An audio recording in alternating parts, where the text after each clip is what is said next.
आपने बाबा साहब भीमराव अंबेडकर के कई सारे फोटो या तस्वीरें या मूर्तें स्टेचू देखे होंगे, लेकिन दोस्तों बाबा साहब के हाथ में हमेशा से ही एक पुस्तक रही।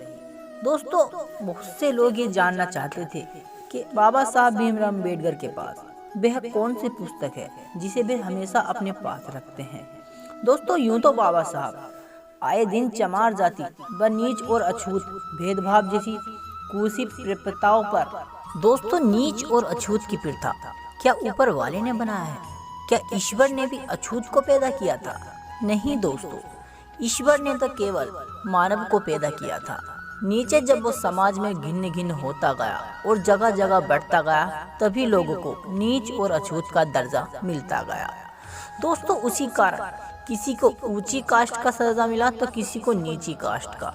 उसी प्रकार लोगों ने अपने वंश भी चलाए, जिन्हें आज हम इत्यादि जातियों के नाम से जानते हैं। दोस्तों वैसे तो बाबा साहब भीमराव अंबेडकर जैसा इंसान कोई भी नहीं है। दोस्तों बाबा साहब भीमराव अंबेडकर के पास 32 डिग्रियां, 9 भाषाओं का ज्ञान था। दोस्तों सोचो बाबा साहब भीमराव अंबेडकर ने कितनी पढ़ाई और कितना बड़ा संघर्ष किया होगा, जो उन्होंने 32 डिग्रियों को प्राप्त किया और 9 भाषाओं का ज्ञान किया। दोस्तों सोचिए बाबा साहब भीमराव अंबेडकर मुसलमान भी बन सकते थे, सिख भी बन सकते थे, या कोई जातियां, बहुत सारी जातियां हैं हमारे भारत में, वो किसी और को भी अपना सकते थे। लेकिन बाबा साहब भीमराव अंबेडकर ने बौद्ध धर्म को ही क्यों अपनाया? दोस्तों आपकी जानकारी के लिए बता दें कि बाबा साहब भीमराव अंबेडकर ने सारे धर्मों का अध्ययन किया, यानी सारे धर्मों को पढ़ा और समझा। सभी में उन्हें ऊंच नीच, जात पात जैसी विविधता दिखाई दी। दोस्तों बाबा साहब भीमराव अंबेडकर ऊंच नीच, छुआछूत और जात पात के सख्त खिलाफ थे। इसी कारण उन्होंने हिंदू धर्म का भी त्याग किया था।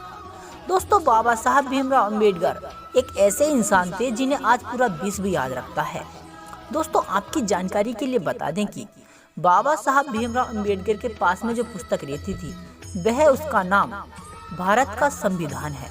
दोस्तों उसमें बाबा साहब भीमराव अंबेडकर आए दिन नीच और अछूत और भारत के लिए नए नए काम लिखते रहते थे।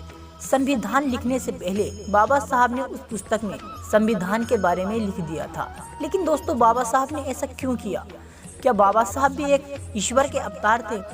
दोस्तों मैं तो बाबा साहब को ईश्वर के अवतार से कम नहीं मानूंगा, क्योंकि जो उन्होंने विश्व के लिए किया वो तो भगवान ने भी नहीं किया।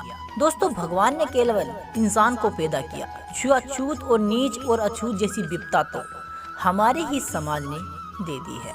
दोस्तों अगर वीडियो से सहमत हो तो वीडियो को लाइक जरूर करें। जय भीम।